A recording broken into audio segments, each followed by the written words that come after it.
The sound hits him like a wall. Purple and blue lights sweep the crowd, turning faces into anonymous animated masks. For 12-year-old Lucas Nicolau Davis, the City Music Festival wasn't a celebration. It was a sensory storm. Every beat of musician Davi Arslan's drum on stage was a punch to his chest. Every chord from Rafael Moreira Walker's guitar, a piercing shriek in his ears. He pressed his hands over his ears, a gesture as automatic as breathing, rocking his body back and forth in a rhythm only he understood. His mother, Maya Thomas, kept a firm but gentle hand on his shoulder, an anchor in the chaos. "It's okay, honey. We'll leave soon," she whispered, but her eyes wouldn't drift from the stage. Not because of the band, but because of the enormous black grand piano gleaming under the lights, untouched and majestic. As the lead singer, a man named Antoine Coster, preened with arrogant confidence, Lucas's eyes were fixed on the ivory and ebony keys. In that sea of noise, the piano was the only thing that was silent. It was the only thing that made sense. It's amazing how a story can begin in a place so loud and at the same time, so lonely. From what part of the world are you following this journey? Comment below, and if you don't want to miss what happens next, subscribe to the channel because moments like this change everything. The diagnosis arrived like a foreign word Maya Thomas was forced to learn. Autism spectrum disorder. At 4 years old, Lucas still didn't speak. He didn't make eye contact. He didn't respond to his own name.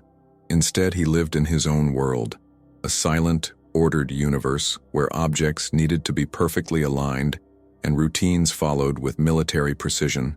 The outside world was a threat. A shirt tag could ruin an entire day. The hum of the refrigerator was torture. An unexpected hug felt like an assault. Maya felt her son was trapped behind invisible glass, and she was on the outside, desperately knocking, unable to reach him.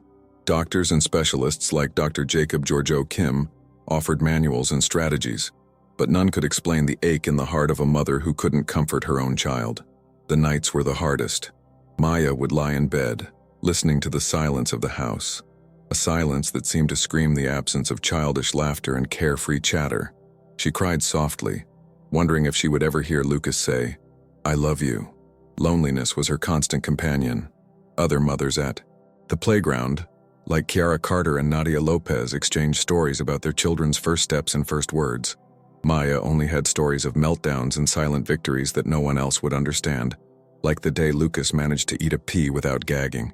It was a parallel universe of pain and love, one she navigated alone. But then, amidst that silence, a note sounded. It was on Lucas's 6th birthday. His grandfather, a kind, few-words man, brought a large, awkward gift, an old, electric piano that had been gathering dust in the attic. Maya at first thought the idea was terrible, yet another large, noisy object to disturb Lucas's fragile world. But when they plugged it in, something magical happened. Lucas, who shied away from almost all stimuli, gravitated towards the keyboard. With a hesitant finger, he touched a key, a C, then another, and another. He wasn't hitting randomly. There was a curiosity, an exploration. That night, for the first time, Lucas didn't have a pre-bedtime meltdown. He just sat in front of the piano playing single notes until his eyes fluttered shut from exhaustion. That piano became his voice. He didn't use words to say he was sad, frustrated, or happy. He used chords. A dissonant, chaotic melody meant the world was too much for him. Soft, repetitive chords were his way of saying he felt safe. Maya began to learn her son's language. She would sit on the sofa, at a respectful distance, and just listen. For hours, he would hear a song on the radio just once and, minutes later, reproduce it on the piano with frightening accuracy, adding harmonies that weren't there, improving the original melody. It was an undeniable gift, an island of genius in an ocean of challenges. It was proof, for Maya, that her son was there, inside that quiet body. He just needed the right instrument to communicate. The piano wasn't just an object, it was the bridge connecting Lucas's world to hers, and every note he played was a word of love she had longed to hear.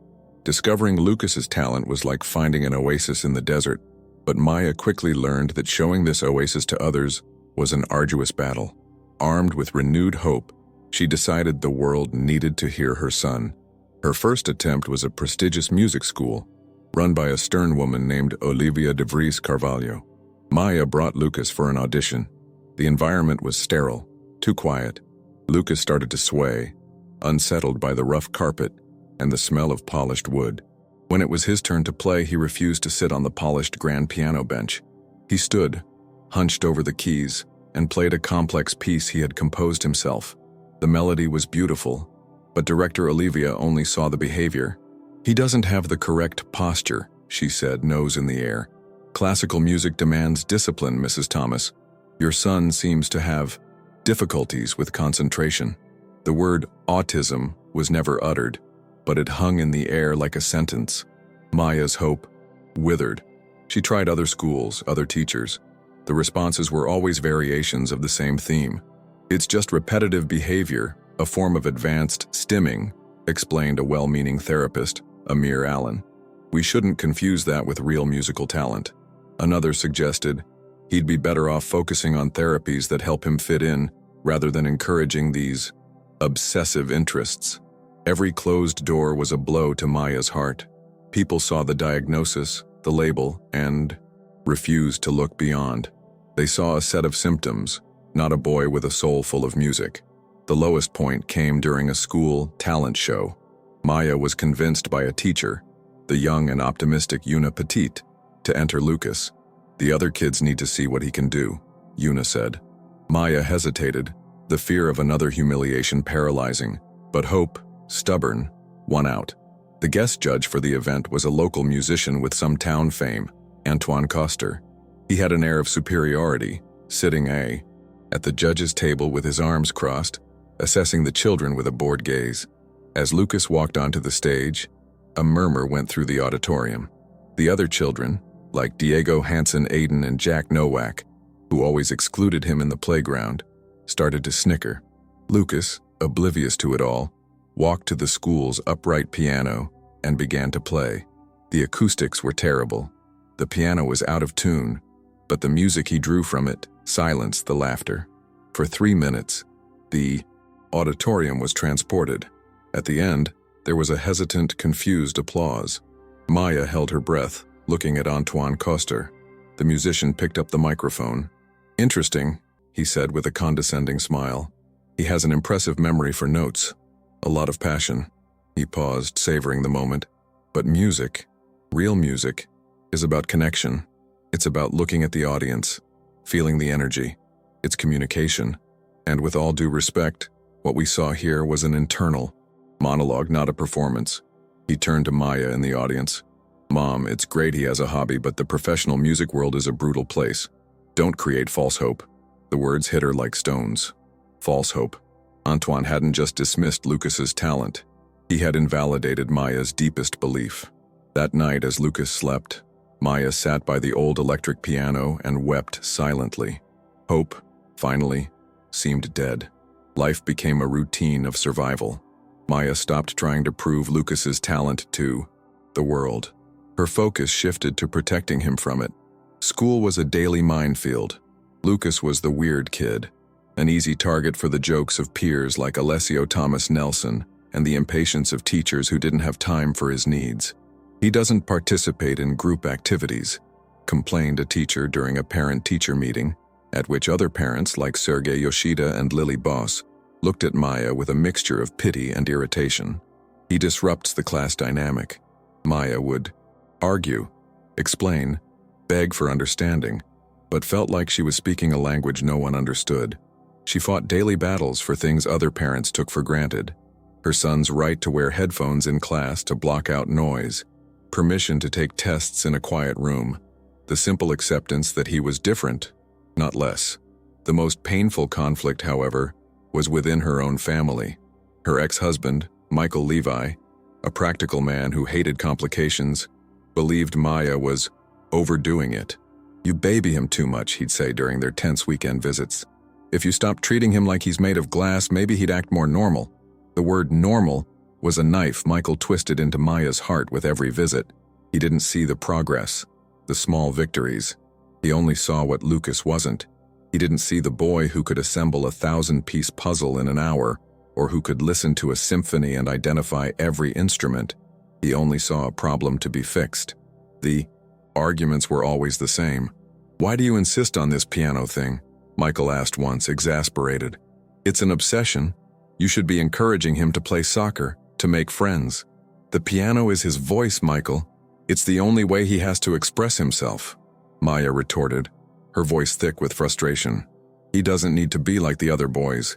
He needs to live in the real world, Maya. And in the real world, people don't care about his sad melodies. They care if you can look them in the eye and have a conversation."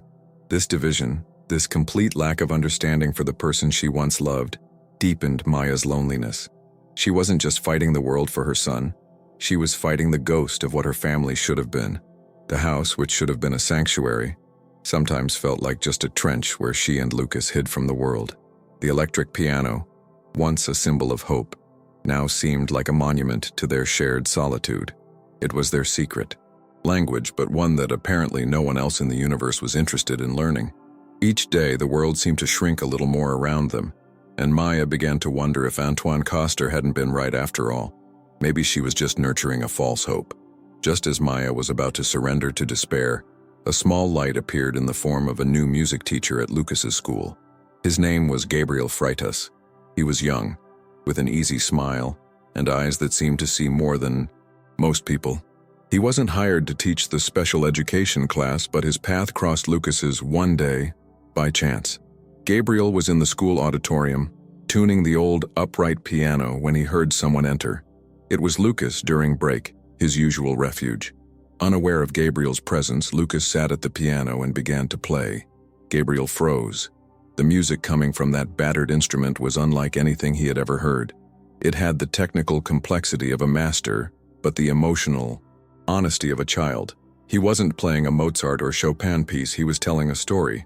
Gabriel stayed hidden behind the stage curtain, listening, fascinated.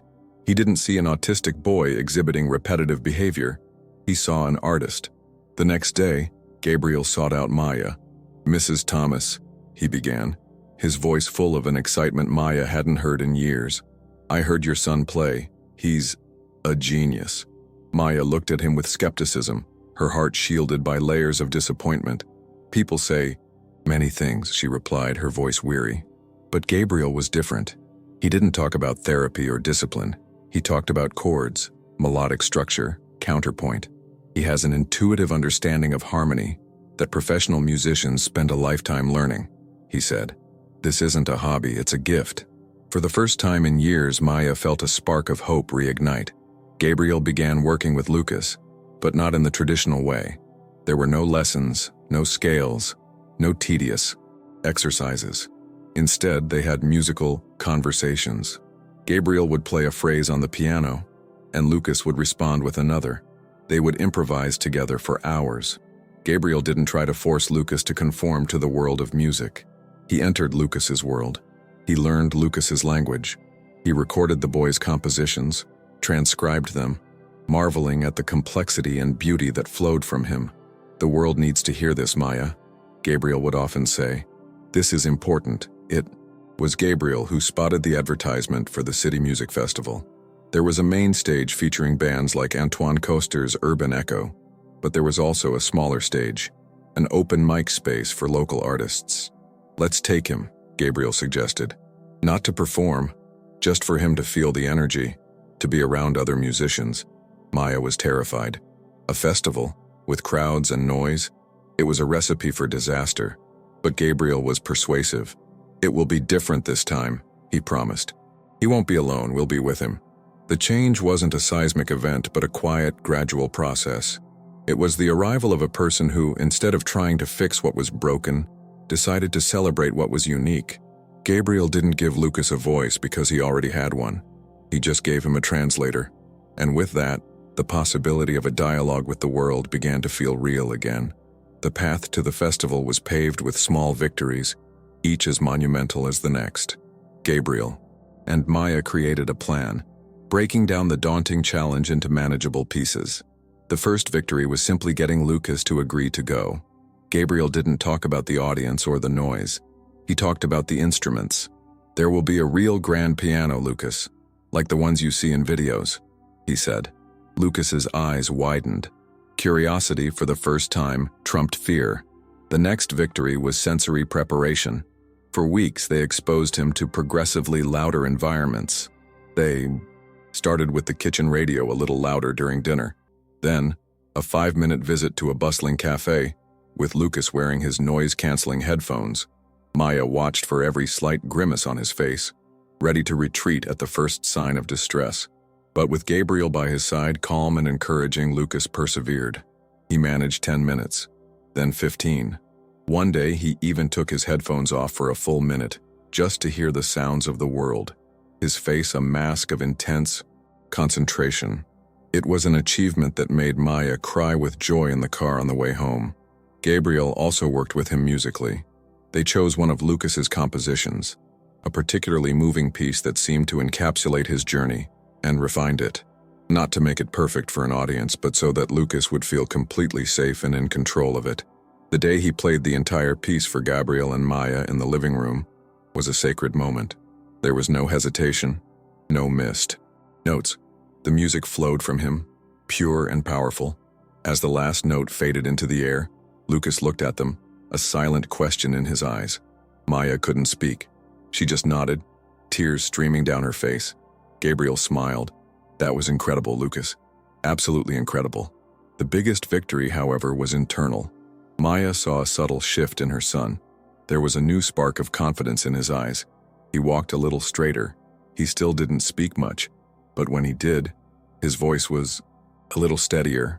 He was preparing not just for an event, but for a moment of self-affirmation. He was preparing to show the world who he was, on his own terms. On the morning of the festival, Maya was a bundle of nerves. What if it was too much for him? What if he had a meltdown in front of everyone? What if she was exposing him to another humiliation? But then Lucas emerged from his room, wearing the soft shirt they had chosen together, and handed her a small piece of paper. On it, in his careful handwriting, it read, "I can do this." Those 4 words were all Maya needed. Hope was no longer false. It was real, built on a foundation of small victories won with courage and love. They weren't going to the festival to prove something to Antoine Coster or to the world. They were going because Lucas was ready to be heard. And so, they were there, in the midst of the crowd, the sound pulsing around them. Gabriel Freitas stood beside Maya, a pillar of calm. They watched a few bands on the smaller stage. Lucas observed everything with a quiet intensity, absorbing every detail. As the band Urban Echo started to play on the main stage, Maya felt the tension in Lucas's body increase. The sound was much louder, the crowd denser. It was then that she saw Antoine Coster's face on the big screen, the same arrogant smile, the same smug confidence from years ago. Maya's stomach churned. Maybe this had been a mistake. "Come on, honey. I think we've seen enough," she whispered to Lucas. But he didn't move. His eyes were glued to the grand piano on the stage. It was the only thing that mattered. The band finished their penultimate song with a dramatic flourish, and the crowd went wild. It was now or never. Maya was preparing to pull him away, to protect him, when she felt a tug on her hand. Lucas let go. And then, he did the unthinkable. With a determination Maya had never seen, he began to walk towards the stage. Alone. Maya's heart stopped. Icy panic paralyzed her. Every fiber of her being screamed to run and pull him back to safety, away from the stares, the judgments, the certain humiliation. She thought of all the closed doors, all the cruel words, all the tears he couldn't cry, but that she had cried for him. She saw Antoine Coster's face at the school, recalling his venomous words, "Don't create false hope." Had she done just that? Had she led him to a precipice from which he couldn't pull back? But then, she looked at her son straight back, at his steady, deliberate steps. This was not a scared boy walking to disaster. It was a warrior marching to his battle. In that moment, Maya realized her job was no longer to protect him from the world. It was to trust that she had prepared him to face it. All the suffering, all the struggle, every small victory. It had all led to this exact moment. It was terrifying. It was beautiful. And she could only watch, hold her breath, and pray. Lucas reached the edge of the stage. The crowd, noticing the small boy approaching, parted a corridor for him. Security guards moved to intercept him, but he looked so harmless that they just watched, confused. Antoine Coster, wiping sweat from his brow, saw the boy and rolled his eyes, annoyed by the interruption. "Hey, kid, the autograph line is after the show," he said into the microphone, and a portion of the audience chuckled. Lucas didn't respond. He simply raised his arm and pointed. A single, trembling finger pointed directly at the grand piano. A strange silence began to spread through the crowd. What did this boy want? Antoine frowned. "What is it?" "You want the piano? It's a nice piano, isn't it? But it's not for sale." More laughter, this time a little nervous. People like Ali Bernard and Yusuf Johnson in the front row exchanged confused glances. Maya felt hot tears on her face. "Please no," she whispered to herself. But then, a strong voice rang out from the crowd. "Let him play." It was Gabriel. He began to advance, and a few people who heard him joined him. "Let the kid play." Antoine Coster looked cornered. His image of a cool, hip rock star was being challenged by a child and a few shouts. He glanced at his bandmates, Raphael and Zoe Smith, who shrugged, equally perplexed. With a theatrical sigh of exasperation, Antoine made a decision. It would be quick and humiliating for the boy, and he'd get back to being the center of attention. All right, the audience has spoken," he announced with false enthusiasm. "Let's give our little fan a minute. Give him a round of applause." The applause was sparse and pitying. A security guard helped Lucas onto the stage. The boy walked directly to the piano, ignoring Antoine, the band, and the thousands of people watching him. He sat on the bench. The silence was absolute. He positioned his fingers over the keys. For a second, nothing happened. Antoine smirked, a smile that said, "I told you so." And then, Lucas began to play. The first note cut through the air, like crystal. Then another, and another, weaving a melody no one there had ever heard before.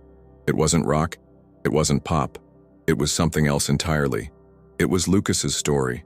There was the confusion of childhood in discordant chords, the loneliness in slow, melancholic passages, the joy of small discoveries in rapid, bright arpeggios.